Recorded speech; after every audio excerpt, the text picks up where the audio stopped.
showtime. Dynamite Download. Welcome to Dynamite Download, your source for positive coverage of all elite wrestling. This is what pro wrestling feels like. Oh, you guys, positive energy. I think that created a little moment in itself. You're saying I have a better record than Kenny Omega and Samoa Joe, and now I'm going to have to wrestle them. I've never seen someone able to break down like wrestling like he does. That punk, that long-haired hippie freak. My real story does connect with a lot of people. That you need to be careful in the locker room. I definitely think that women's wrestling has been elevated. And with the loss of Brody, I feel like we were just kind of a little bit directionless. I was like deep diving into like cults. Raw Horse. Raw Horse? Oh my God. Amazing. I had to smack him around a few times to fully gain his respect. You said that in front of the voice of a generation? versus Frank Heath match. Awesome. This podcast is quite frankly the drizzling shit, if I'm being quite honest.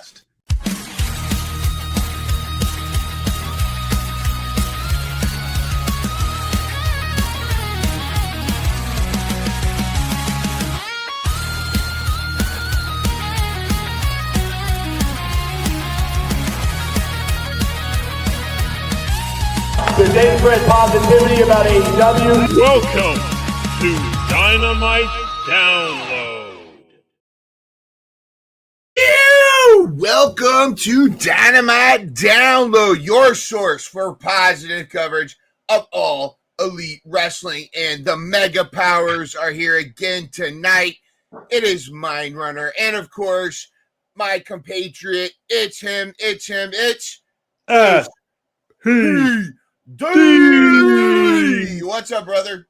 What's up? I missed you. It feels like we've been apart for months. And I know we took the Thanksgiving break off and we had Ride the High full gear and have some nice turkey dinner, some family time, and celebrate SPD's birthday. Thank you for that cameo from the problem herself, Marina Shafir. And I guess I'm still trying to get mother's milk, and it's not going to happen, I guess. So I hope you liked it. I honestly... I hope it's the thought that counts. Of course, 100%. It wasn't the best cameo that I've ever gotten from a wrestler. But that's her. It fit her personality. Yeah, but I would have liked her to have gotten out of bed. You know, now granted, after what she went through last night, okay, I guess you can kind of give her some slack. But yeah, dude, right. I don't know. But yeah, I think I don't know. I think you'd make a good candidate for, you know, Death Riders, but hey, Death Riders might be looking for a new leader. That's right. Last night, we'll talk about that. But they got no more long hair members either. A lot of bald and short hair guys. Yep. But bald that was Thanksgiving was a fun week. How was it? How was your week at Thanksgiving while we were off? It was great. I tried to recruit some family members into watching wrestling, but it ended up just being me and Deb. But that's okay. However, my essentially my best friend Nacho Man, who you've heard me talk. In fact, he's actually sitting next to Deb in the what do you think of the Brian Keith match? It's awesome. Oh, sweet. We got hit. Who's essentially my niece, non-blood niece. His daughter went to her first local wrestling match on Saturday. Awesome. At the next up, once again, they had it at the farmhouse. She got her picture with the champ, Dante Bishop. She got to watch Jade Onyx versus Jordan Blade. And she now wants to become a wrestler. She is not only a wrestling fan now, she's in 4th grade. She's not only wants to be a wrestler now, but she's already issued a challenge to the local Virginia Beach Hampton Roads champion, Dante Bishop. So, Dante, you got 10 years, brother. You got 10 years to hold on to that belt, because in 10 years, her wrestling name is going to be Whitney Kale. That's not her real name, so it's not doxing anybody. Her in-ring name is going to be Whitney Kale, and she's going to bust a frog splash on you, and she's going to get the 1, 2, 3. So there we go. You look over your shoulder in 10, 12 years. when she's I going love to be it. in shape. We're sending her to the Stu Hart dungeon. We're going to send her down to Flatbacks. We're going to send her to all the places in Thunder QT Rosa. Marshall's spot. Yep. QT. We need to get QT Marshall on the horn, man. He's going to make her his little protege. That's right. Love it. A lot of wrestling happened. I mean, we missed last week's show because of the holiday, but that was 2 shows, and then last night's show. So, I mean, kicking things off with the Continental Classic, we're already round 2. I guess you could say it's round 2, you know, of the brackets. Everyone's going to get 5 matches. So I'm loving the Continental Classic season. It's a perfect segue post pay-per-view to give us a lot of excitement. You know, looking at every week, every show is featured matches of both the Gold and the Blue League, and then you sprinkle in a little bit. And we'll talk a little bit about next week's Winter is Coming show on Dynamite, which is a ginormous show. Shocked that they're doing the women's tag team title belts on Winter is Coming and a men's world title shot or title match. Both should and could be the main event of that show. But I mean, I would like to see the women's match be the main event because it's such an inaugural and important thing for the division in AEW. And this last night's card, I mean, you know, selfishly for our draft, there was 1, 2, 3, 4, 5, only 5 points given out last night, and it's tight. Points are tight right now as we're scrummaging through to the end of the year to World's End. But yeah, let's dive into the show and get right into it. First things first, the breaking news. You know, on Team SPD, Darby Allin, and you know, I was kind of trying to think about this a little bit. I'm like, of all the things he's done, that brutal coast to coast drop kick from Kevin Knight is what put him in the hospital. I mean, Darby is tough as nails. I don't know how he puts up with the stuff he puts up with. You know, from the top of the 20-foot ladder through the glass, through being, you know, burned, through double tables, through everything in between. And then that whiplash, I think it had to do with the whiplash, I'm sure, with maybe something with spinal cord and neck. But how do you think, you know, Relentless Darby, what do you think is going to happen? Do you think he's going to have to be replaced in the tournament?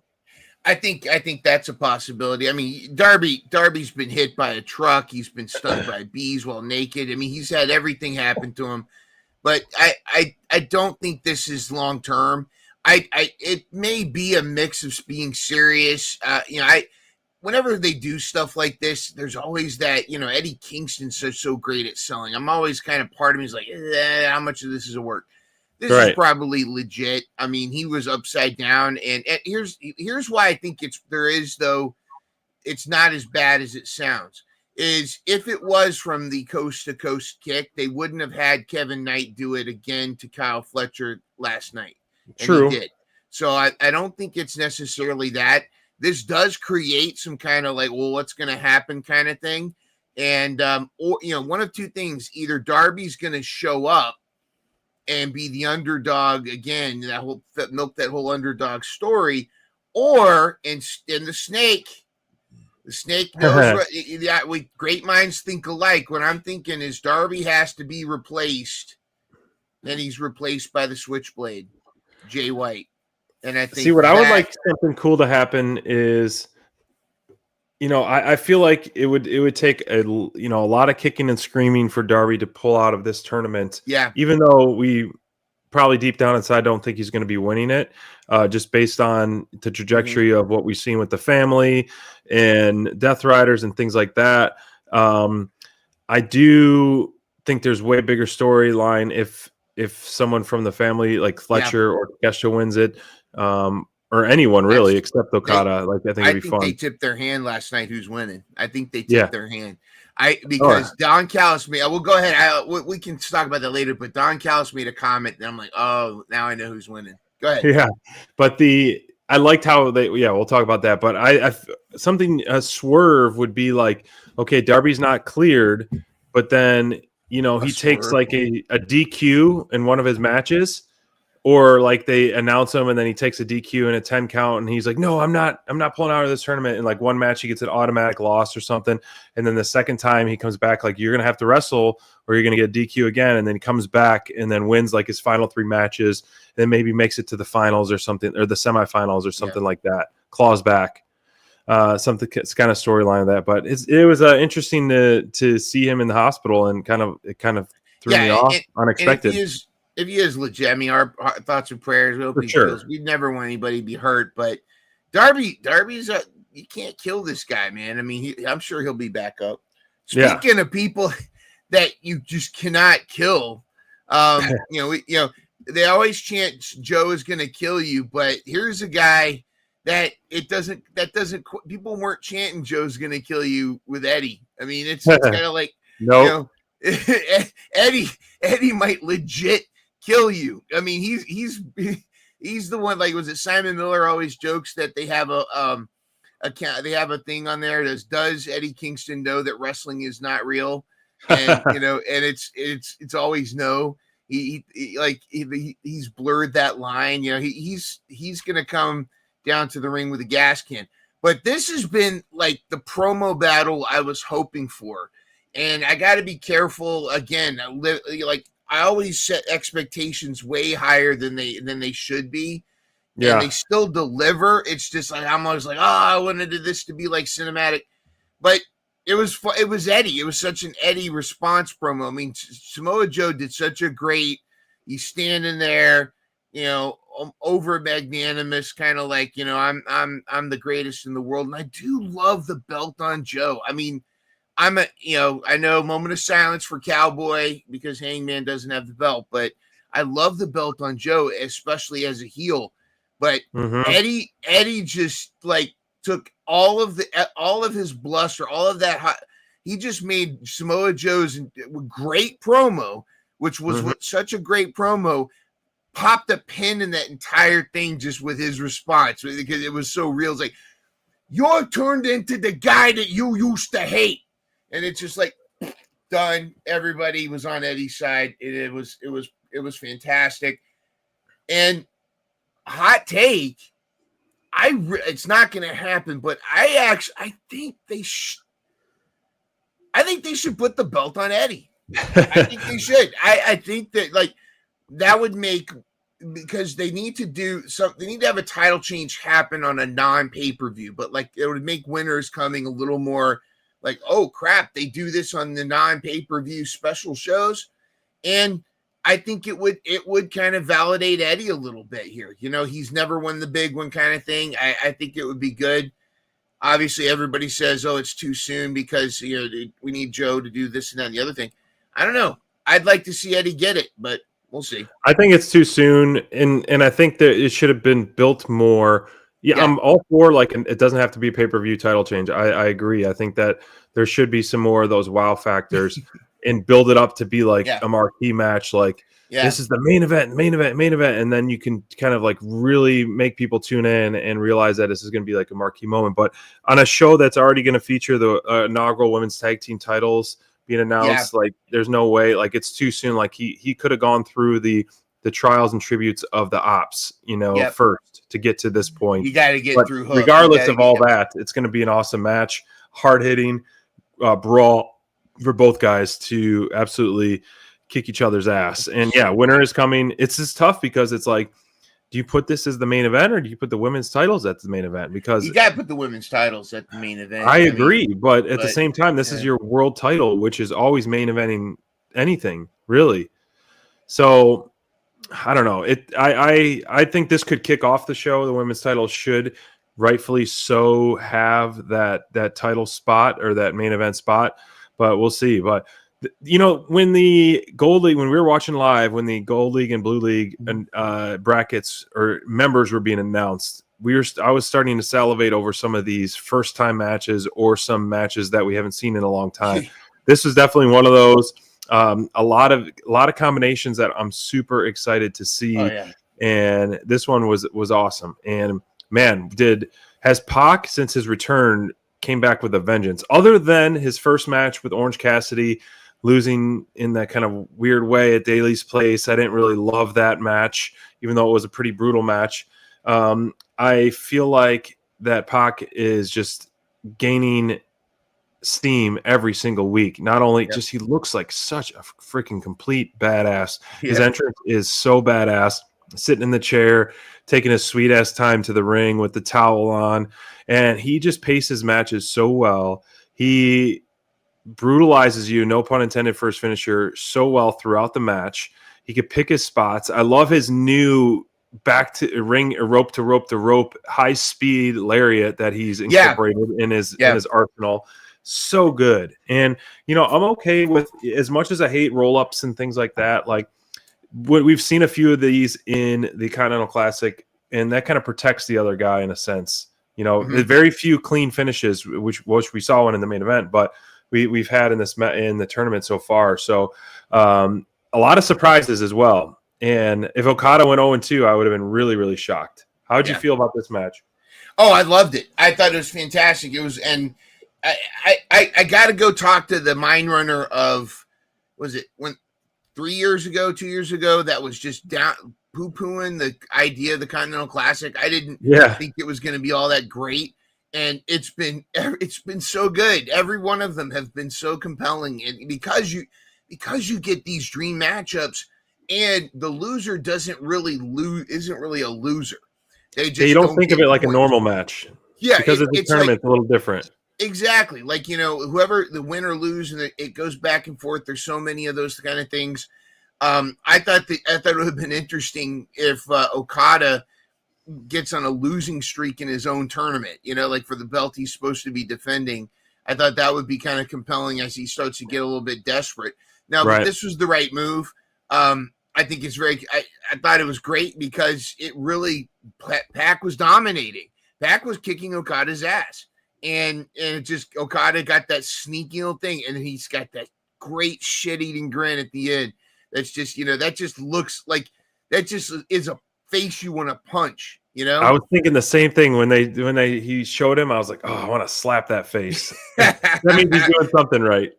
But I think there's storylines going on here.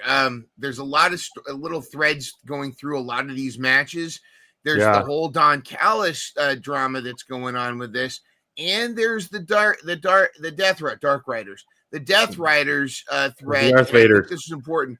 For a second, I thought, Pac should win this, and maybe he's going to try to be the new leader of Death Riders. But no, I think there's another plan for that. But this was great. Pac was phenomenal. And for a guy that has, he'll do these incredible moves, then get injured, and then come back, and then get moves, and then get injured, come back. He's changed a little bit. Like, he doesn't quite do the black arrows anymore, but he's, the brutalizer's there. And like you said, he's got that rope to rope, almost Ultimate Warrior clothesline kind of thing. Yeah. I like the new Pac. I love the old Pac, but I really like the new Pac. And I think he's two-pack, I guess, if you will. He was phenomenal, and I think he really looked dominant in this match. Regardless of the outcome. And again, the most devastating move in all sports entertainment, the surprise roll-up. That's how he got him. I expect though that Pac's going to continue to just crank out some bangers, and he could be a dark horse at least in the Gold League. Now, do you think so? I'm looking at the leagues right now. I was going to throw up the photo. I got a slide of that on the thing. Oh, you do? Let's talk about that really quick. I want to figure out if you could pick right now, even though we're still in mid second week. What two do you want to be in the finals for the Gold League? And what two do you want to be in the finals in the Blue League? I want it to be Fletcher versus Takeshita. Right. And I want Okada to be pissed. And I want Takeshita for the to win. Final. I want Takeshita to win. So I would see. So you want Fletcher to go against Okada in the finals? No, did I say Okada? Takeshita. But Takeshita's in the Blue League right here. Yeah, so that's what I mean. In the final, I want Takeshita that's what I meant. Versus so Fletcher. For semifinals, who do you want the semifinals to be? I think it would be Okada versus Fletcher would be in the semifinals here. I think that would be compelling.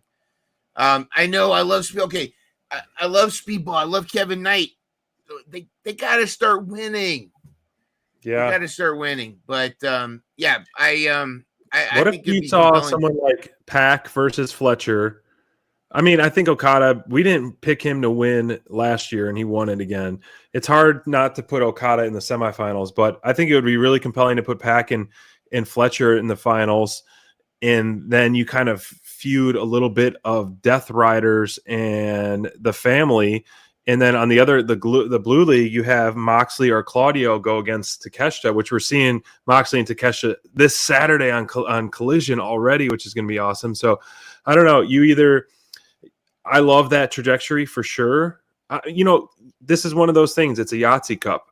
I think it doesn't really matter. It's still going to be awesome.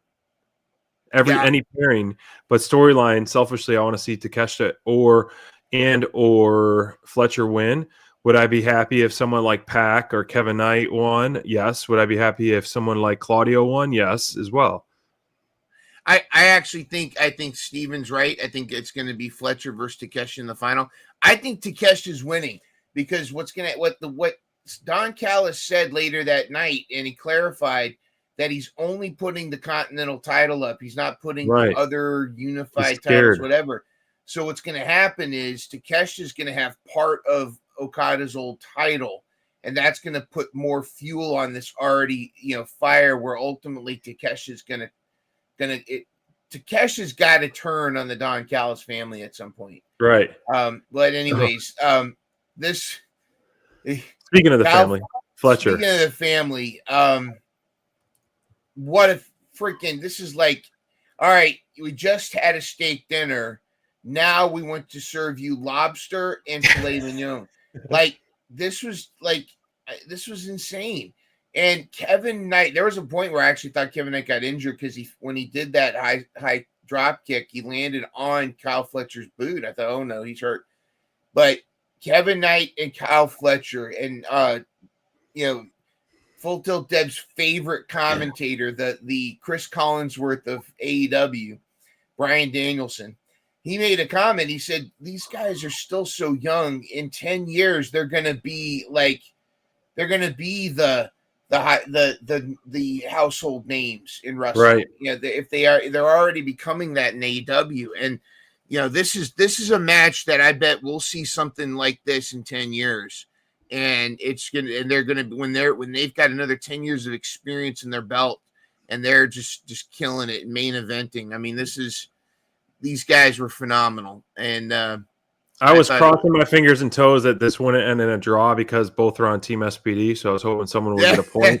However, after their first round matches, a draw would have been rightfully earned for both guys, And Fletcher said it, whether he tweeted it or said in an interview, best, he's like, I see Kevin Knight in me, what I saw a few years ago. And so in terms of potential and where he's at and his hunger, and both of these guys are them. They are they are him. They are the total package. And it is so fun to see Kevin Knight, have his wings and fly. No pun intended. He gets the biggest air I've ever seen out of anybody with his ups and some of the stuff he does. But already, man, as we tweeted about that, the Continental Classic is going to make him a superstar. Not that we already love him, but wow. As long as I'm okay with the comparison of Kevin Knight being a young Kyle Fletcher, as long as Speedball doesn't turn into a Mark Davis, I'm good. Right. I think that's good. Yeah, this that it's crazy. He's above the top rope laterally, almost perfectly parallel. And I think you got to go for. I think we should throw out a poll, and because Austin Gunn just tweeted about his Colton Gunn's with drop kick. Colton Gunn, Kevin Knight, Okada. Who's the best drop kick in AEW? They how they have was it the free throw contest or whatever? They should have a drop kick contest where they keep raising a thing, and you just put how the thing they have for the belts. You just had to raise and see who can keep raising it and see who can exactly. I love that. How big it up you can get. But man, Kevin Knight is so fun to watch. Kyle Fletcher, we speak so highly of him, and just doing great stuff, and absolutely no momentum lost after losing that TNT title. bigger on to bigger and better things with this Continental Classic tournament. This is a grueling tournament. You know, I'm agreeing with you. Like when this first was announced, I'm like, okay, whatever. But the first year it blew me away. Second year, I was super excited. This year, I'm even more excited. I feel like the pool of talent is so good this year, and the blend of styles is so good this year that we're going to see some awesome matches, and some heavy hitters are involved in this match. And after the match, you know, of course, Don Callis had to come out and flap his gums. And I was waiting to see when we were gonna hear about the money that the Bucks won. And so I'm glad they addressed that. And this officially kind of is the stepping stones of what we were hoping for, what we were talking about, a 5-on-5 family versus Elite 2.0 coming with the Bucks and Kenny and Jurassic Express. Like, sign me up for that. Any combination, because, you know, it was relevant last night of how deep the family is with everyone coming out and outnumbering everyone. And then in typical pop fashion for the audience, Jurassic Express music hits, Kenny Omega's music hits, boom, boom, boom, boom, boom. But finally we see Okada, you know, turn on the Bucks for good. And it's official. The line in the sand is drawn. I love that that Jack Perry bit his finger. bit his finger. That was just great. The whole thing. I mean, you know, the only thing is like it was like I kept like, where's Kenny? Where's Kenny? Where's Kenny? And Kenny did finally come out. Right. You know, he was like, was it Simon Miller said he was back playing Nintendo? He was playing Final Fantasy VII or something. But look at these 5. I know. Versus. Hold on, I pressed the wrong button. Versus this. Look at this. I think we've got ourselves a 5-on-5 at some point. And yeah, I think you throw in. I think it'll be Davis, Hechicero, Clone, obviously Alexander, and then whoever they want to throw in, Lance Archer when he comes back from Japan. Which, if you haven't seen him post, you know, with our opening video about Raw Horse. He posted a plate of what the Raw Horse looked like, and actually looked pretty good. I'd be interested to try it if I ever went back to Japan. I say nay. I say nay to that. I like raw tuna and stuff. So I mean, I don't like raw beef. Speaking of raw tuna, Mercedes Moné was on. I'm saying. I love Mercedes Moné. I actually, she has won me over. I know she hasn't won over everybody. I know the Caboose sisters don't like her, but she's so good though. She's really a great heel, and I really enjoy her in the ring. We're actually gonna watch Friday nights tomorrow. I guess it's tomorrow night. Ring of Honor's thing. She's taking on Red Velvet. Of course, she's gonna win, but.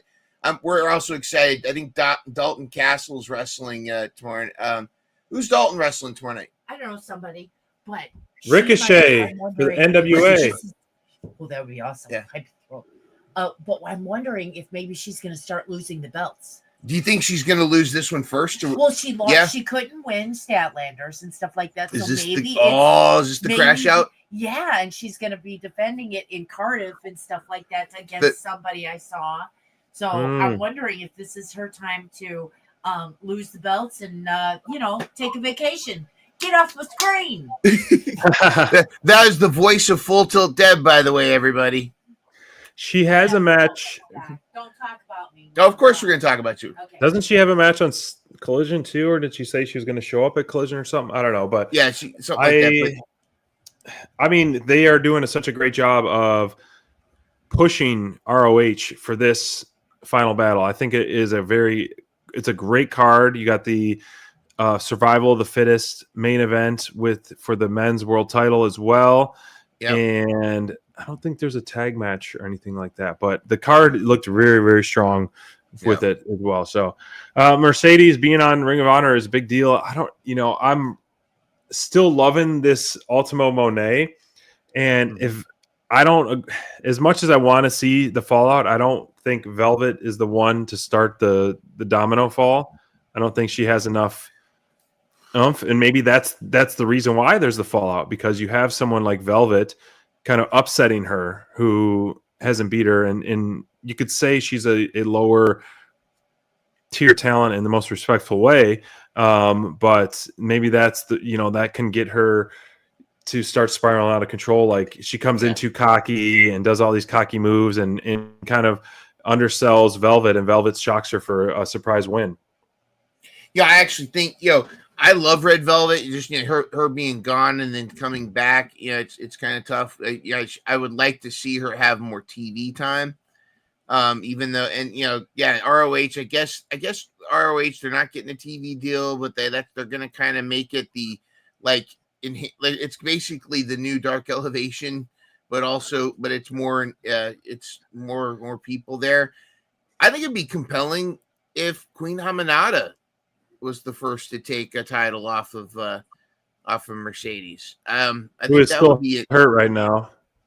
Yeah, but I mean, when she comes back to see how that works, I think she would be I think you do it to someone who you invest in and want to really uplift. Yeah, and I do like the idea of Athena versus Mercedes title for title.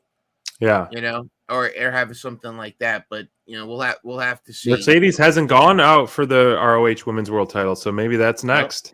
Yep. We'd love to see that. That is next on the thing. Oh yeah. Hardcore holiday death match. After the stipulation was won at Full Gear. This match was ridiculously stupid, and I loved every second of it. This was such a Valentine to this kind of insane carnage.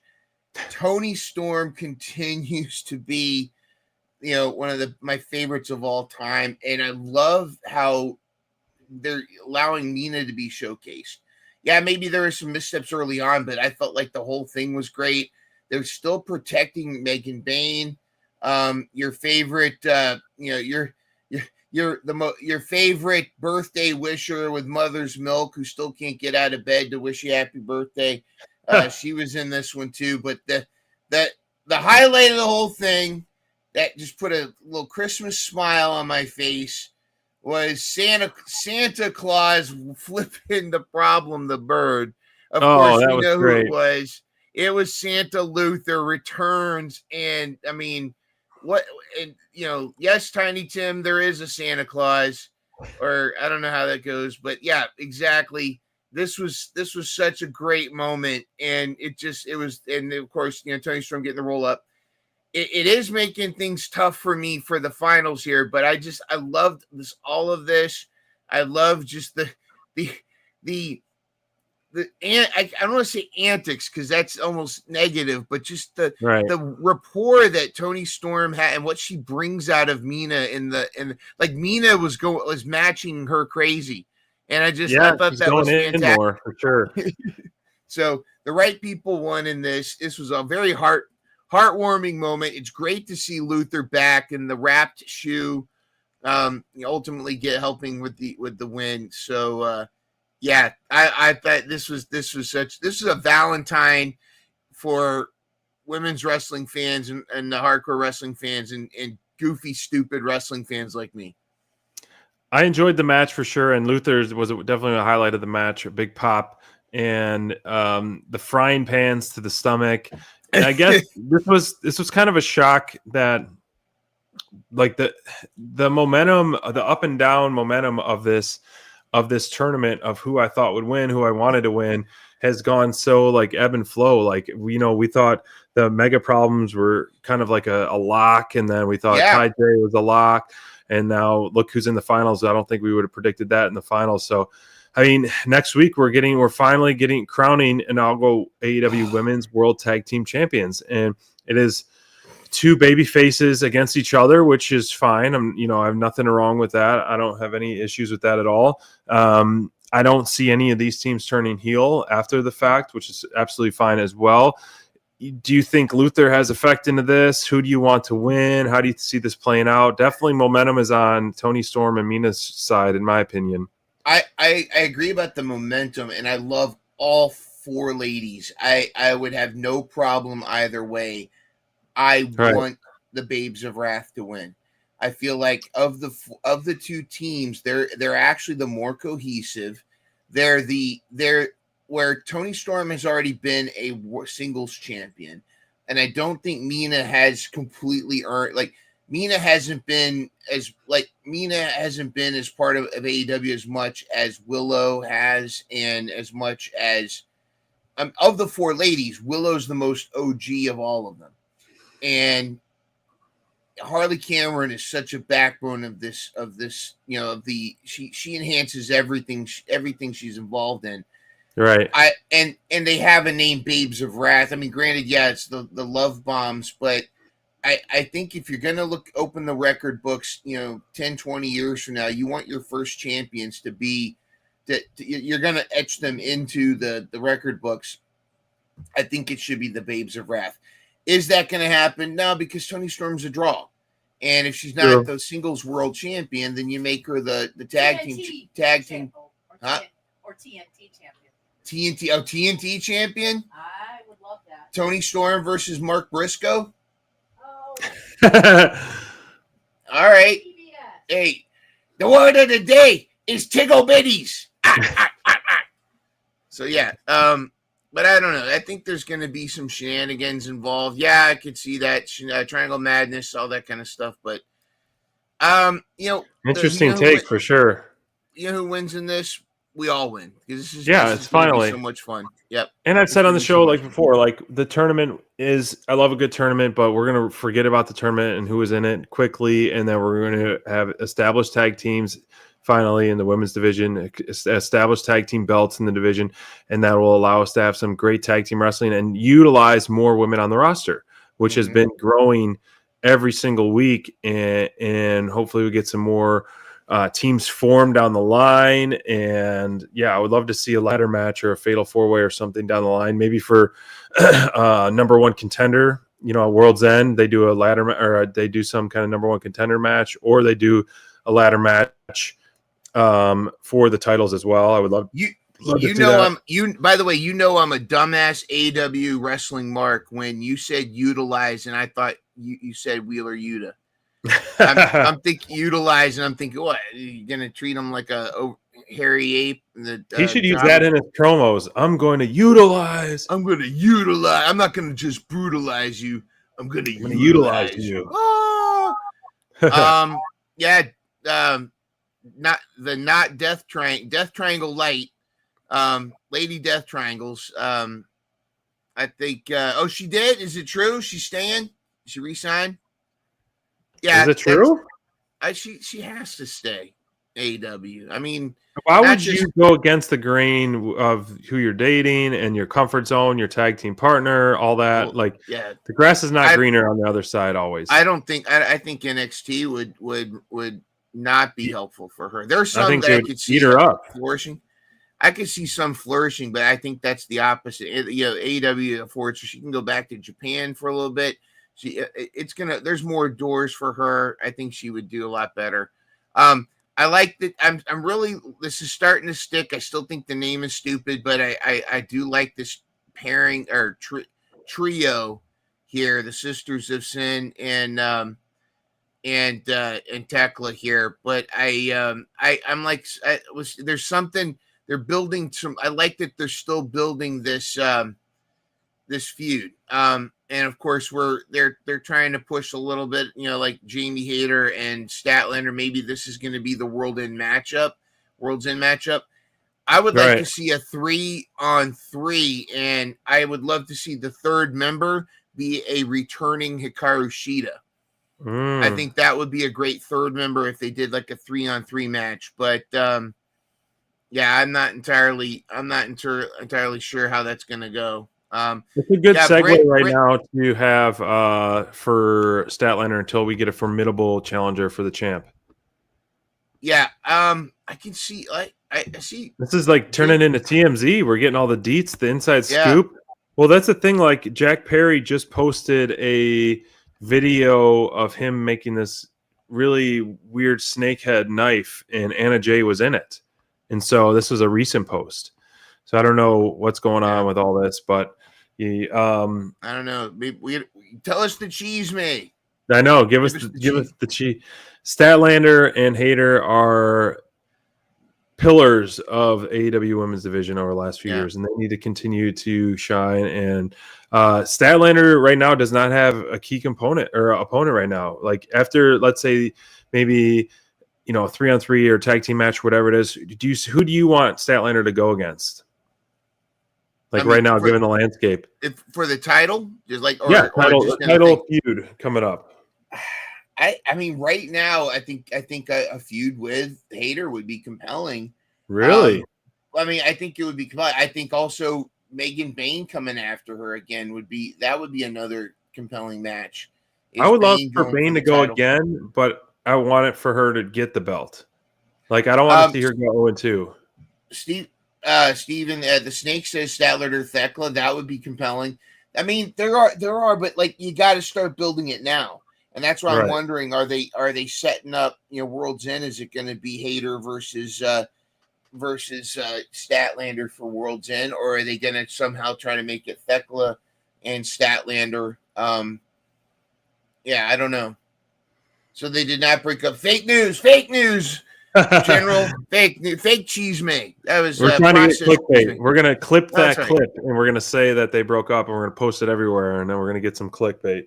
It's all good, dude. All right, heavy hitters, a group of 2 bald guys and a bald ref for the main event on Dynamite last night. No bald chance, because I think we all appreciate just the hard-hitting badassery that was in the ring. Claudio and Jon Moxley, and I was looking forward to this one, and I love the fact that Moxley took the pin on Claudio. Yeah. I love that he took the pin for Claudio. Claudio has been on a tear. He just won the CMLL World Heavyweight Championship down in Mexico, and I think, man, this guy could win. If no one from the family wins, this is my clear favorite to win. You mean from Death Riders? Yeah. If the Death Riders win, definitely. All right, AEW, he's been so good. They set us up with this too. I even said when I heard this has been 20 minutes. I'm like, they're gonna pull this crap. They're gonna do a draw. That's so lame. And I was actually mad. I was like, they're gonna freaking do a draw. And I thought they're about to do it. And then Moxley steps up and Claudio does that. Oh, you can, the Street Fighter brutal uppercut, knocks Moxley on his ass, gets the 1, 2, 3, and go back if you haven't already. Watch the dynamics after this. Now, granted, Claudio's fantastic. I love the Moxley flipping him off while he's doing the spin. But I think they're starting to really play up the doubt on Moxley. I think by World's End, Moxley's going to get a plastic bag over his head. I think that's what's going to happen. I think what's going to happen is now. This is my question. Here's a question for the chat too. If Moxley's going to get toppled, if they're going to do an Et Brute Caesar kind of thing on Moxley and who becomes the new leader of the Death Riders? Is it Claudio, or would it be Pac? Could it be somebody new, or now it wouldn't be Marina Shafir. Any of those three. Well, that's the thing. It's like, where's the alliance show? I mean, you have Marina always coming out with Moxley no matter what. Does Marina turn on Moxley? Does Marina stay with Moxley? Like, how do you play? There's so many angles to go with it. Like, I could see Claudio being the guy. I could see Pac being the guy. I could see a new person coming in. But they cut the feed so just at the last second because everyone went up to Moxley at the end of the match and gave him, the fist bump, but they didn't show what Claudio did. They're about to walk over the rail together. Yep. They didn't show that. I don't know if that was purposeful or what, but they did not see if Claudio and them shook hands or whatever they did. So I don't know. We have these hints and these kind of if they're going to break up or not with Moxley and the Death Riders. I know Moxley's been in a hole.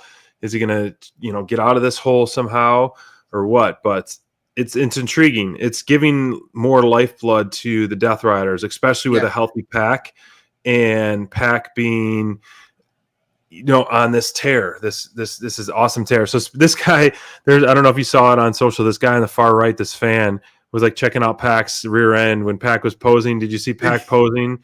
Yeah. It was pretty funny. I like that. I would go back to that for a second though.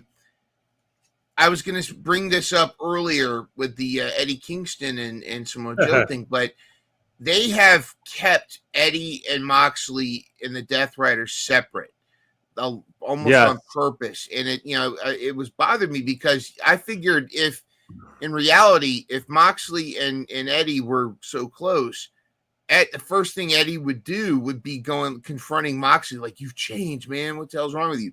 But we might actually see if Moxley ends up losing the Death Riders and being all alone, I could see Eddie showing up and being his having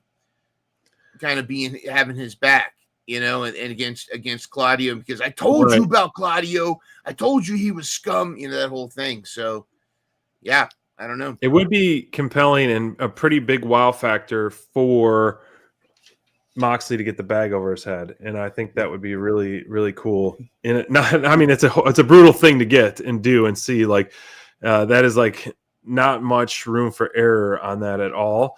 However, like I think the trajectory seems like something's got to change with Mox. He's taking L's, which I'm fine for because he's the guy in AEW, and for him to put people over such as Claudio, such as Kyle O'Reilly, Hangman, all these people, like it's elevating everybody. He's very selfless, and I love that about him. And he puts on some awesome matches too. And it was funny. I got to give props to Renee Paquette. She was a busy girl last night and a busy lady, and with a lot of interviews and then doing the report about, the sideline reporter gig too near the main event, which I absolutely love. And so really props to her. Really a nice 1-2 punch with Moxley being the backbone of AEW and Renee being the remarkable Renee Paquette backstage. Yes. Trios match is this going to be a tag match coming up? I'm really intrigued at Hangman. I want him to dismember Hook when he gets his hands on him at the end. One-on-one, see how they're going to book that. But it was interesting when he came out. Danielson, I'm sure this was part of the whole story, is like they kept saying, I don't know if you noticed, Hook's nowhere to be found. Hook's nowhere to be found. Like, was he hurt? Was he running away, hiding? What's the story there? Coward. I don't know if you caught on that or if it was just, kind of brush it under the rug per se. I can't wait to see Swerve and Hangman team up for the first time. Is this going to be the first time as tag team partners, or did they do it before?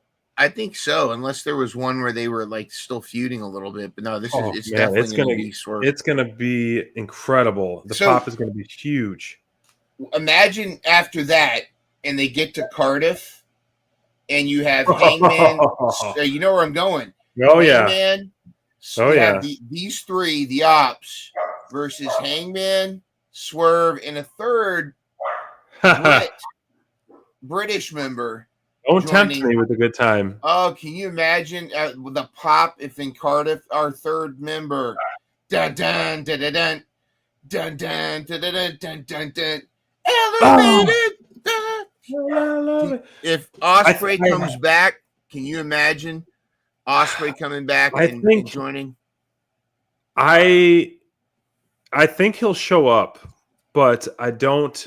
Yeah, of course, there wouldn't be a podcast at home without Finn saying hi. Hey, Bubba. Hey, Finn's a big wrestling fan now. He is. You said the magic name, Ospreay. Yep, that's his hot take. But I would love for him to show up. I know he's still probably healing pretty well. Like, just to show up and, if he has the clearance to just show up and kind of, run to the ring and scare people away. Don't do any moves or anything like that. But the pop he would. He was like, I'm not cleared yet, but brothers, I want to stand in arm with you or whatever this, I wouldn't miss it for anything, something like that. It would be a huge, huge pop. Do I have a moment for a hot take? Bring it on. All right. You want to play the music? No. This is fine. It'll be quick. It'll be a quick hot take, but this moment right here, I don't know if Tony Khan understands that the Dark Order are still popular. And this moment right here was long-term storytelling. And I know they've kind of lost, the Dark Order's kind of been lost in the shuffle. I don't think they've kind of been using them as well, but this was such a nostalgic moment. And I know I'm not the only one, because I've seen it on socials, including this tweet from Alex Reynolds. One day in retrospect, the struggle will strike you the most beautiful. Last night didn't go how we wanted, but it meant a lot to us, because after all these years, off the ups and downs, you still believed in us. The pop they had, and it wasn't a complete pop, and people kind of knew where this was going, but the love that the Dark Order still have, even to this day, after not hardly being on TV, it was such a great moment to see them, and they need to come back. And I've had this before, where I think they need to really be almost like, okay, it's time we got to break up the Dark Orders or over. And then like have someone like Hangman kind of give Evil Uno advice to say, hey, you call yourself Evil Uno, but you've never been evil. You've been the most loyal person in this group. Just be Uno. And then have this Dark Order slowly start to build momentum, because and here, anybody that was at the Dark Order's free meet and greet at All In Texas, the line was not only like the line was folded over it, so it was the longest line. It was oldest ride, longest line. It was the longest line of the free meet and greets, and it went on forever. And they were the only other line that was almost as long was Queen Aminata's, but their line was so long, and there were so many people were nostalgic for the Dark Order and how much they've been a part of, how much they're missed.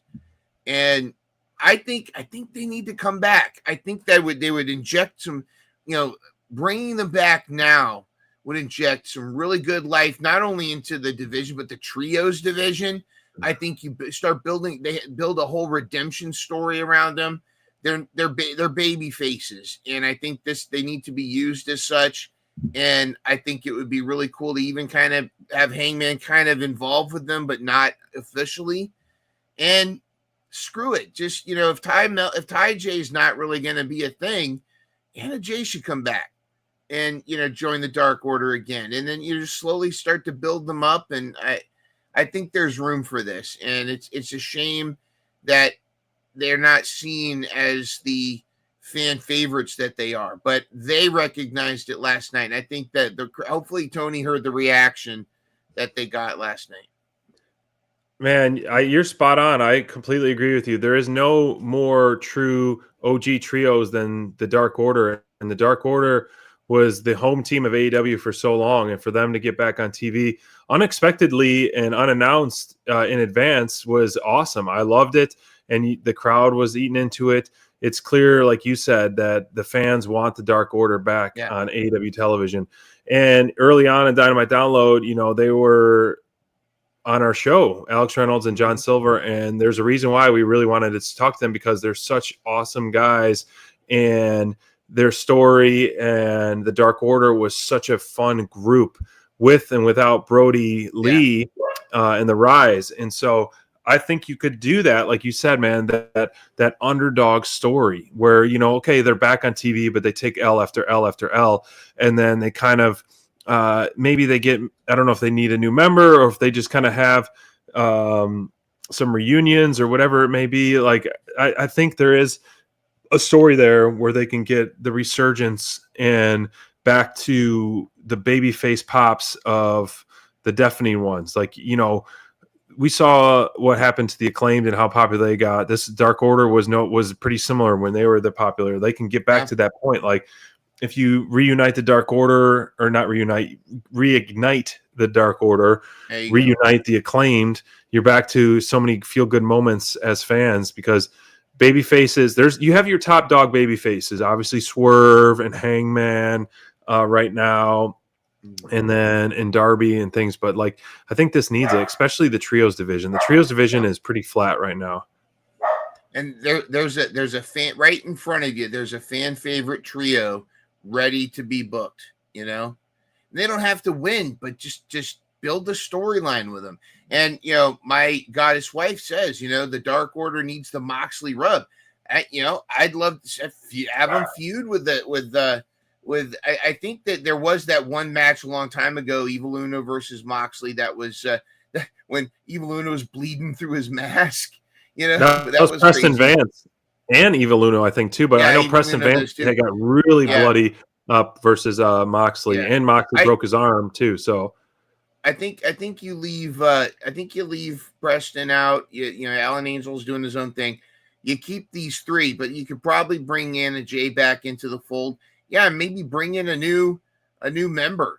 Find somebody that is kind of find a wrestler that's good but kind of lost, and have them recruit them. What's that? The Rizzler? Just kidding. No, you want someone established. You want someone scary, another like a henchman. I know it doesn't have to be a leader, but a henchman will help them out. Obviously, Silver is a wide guy, but he's not a big guy, and Reynolds is not a huge guy either.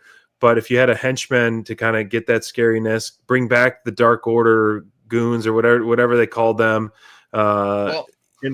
anything like that, I'm all here for. If it's true about Drilistico and Roosh being out for a long time, Beast Mortos. Put Beast Mortos with the Dark Order and have a whole thing about how they don't feed the beast and all that kind of stuff. Here we go. Oh my goodness, Courtney and Cowboy are tied. I didn't mean to cut you off. I thought there was another slide. But Cray's not watching, so he can't talk some smack. But man, he has had quite the rise up on there, and I am back in the top two after last night's. Like I said, only 5 points were awarded last night with an awesome wrestled match. I miss Butcher and the Blade too. Like you could put Butcher and the Blade in the Dark Order. Why not? I mean, they could separate their differences because of their previous feuds, and they could join forces. But Crayfish leading the way, followed by me, and then you got a 2-way tie there. Court is making a climb. Sooner or later she's gonna leave the caboose FTD in the back, and then maybe move over to the left side. Anything can happen. Anything can happen. But one thing's for sure. Here's your financial advice. You want to spend $200K, you got to invest in figures. I got my early birthday present right here from Nacho Man. Check it out. An authentic Juice Robinson. The Juice is Loose figure. That's awesome. The Juice, it is so cool. And hold on, give us a full screen of that. All right, here's the full screen. You want look at the Juice is Loose. What you gonna do? I'm the Juice is Loose. Oh yeah, it's the Juice. That's what you got to do. Does he have it? Does he have a gold tooth? What are you talking about, SBD? Oh crap, the microphone's right here. Hey, what are you talking about, SBD? Of course I have a gold tooth. I have all gold teeth because I don't brush them. What's going on, SBD? What, you like my figure? I love the figure, man. It's looking good. You just need a bag of money. We're going to win the tag titles. We're going to take the tag titles off of FTR. I sure hope so, man. You guys are on the rise, and you are doing some great stuff. You can buy maybe a little extra training, a little recovery. Yes. And hopefully your boys are back to complete the Bang Bang Gang. Well, it's going to be a great time in the Robinson household because we'll be the male champions, and my wife and his little sushi wagon's going to be the women's tag team champions. It's going to be a wild true. time. You guys will be a tag team household, and then maybe you can be the Intergender tag team champs. We'll be the big titty committee tag team. Well, I'll let you go. I'm gonna want to see this figure that Mind Runner got here. Anyways, I will see you all later. And if you're watching this on Instagram, I bet it looks a lot of weird. But if you're watching this on YouTube, it looks great. That's right. Yeah, great stuff. Watch their show on Instagram because you get a little smoke and mirrors on that.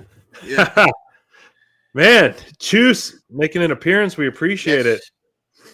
I mean, his appearance rate has gone up, especially being a $200,000 richer. So he knows his worth. Yes. Top performers of the night. Yes. SPD had to pick Kevin Knight, which honestly that would have been back-to-back top performers of the night if we should have made it, and I should have just posted. But last week's Dynamite to kick off as the commentator said, the biggest win of his career, which I completely agree, versus Darby Allin. I loved what Kevin Knight has been doing. The guy is an absolute stud and superstar. He's so good in the tag team form, but as his singles right now, it's been so fun to watch. So fun to watch. And props to him, man. I mean, we got to talk to him a little bit at All In Weekend too, at the hotel. Super nice guy. Only want the best for him, and really, really fun to watch his growth here in AEW in such a short time. I agree. It could have been. I could have gone with Kevin Knight. It was tough. I was even thinking Claudio. I was even thinking Mina a little bit. But last night, Pac just was the one that impressed me the most. And it's interesting. Both of our top performers took the L last night. Right. But that says a lot about their performance because they stood out despite getting the L.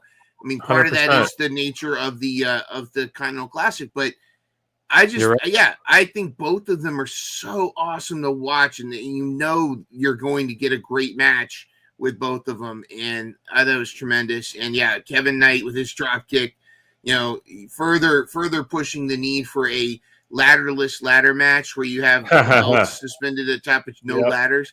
But Pac was just really proving what a versatile wrestler he is, and I thought he dominating Kyle Fletcher the way he did was phenomenal. And I stand by my pick, even though Kevin Knight could have easily been a pick. I think Pac was my top performer. He thrilled me last night. One of the most complete total packages in all of wrestling is Pac. Period. And that has been the case for years. Well, thank you guys. It's been great to be back in the saddle. We'll see you next week for 222, episode 222. And we missed you all. If we had 10 days off, it felt like forever. Like that. Thank you guys for joining us in the chat as always. I'll update the standings after Collision, and I'll post them as well on our social channels to see where we stand after Collision. And it's going to be a big week next week with winners coming, new tag team champs, and world title match so far, and some more Continental Classic matches. So have a good weekend, folks, and go Lions. Let's see if they're going to pull it off for the second half. Stop.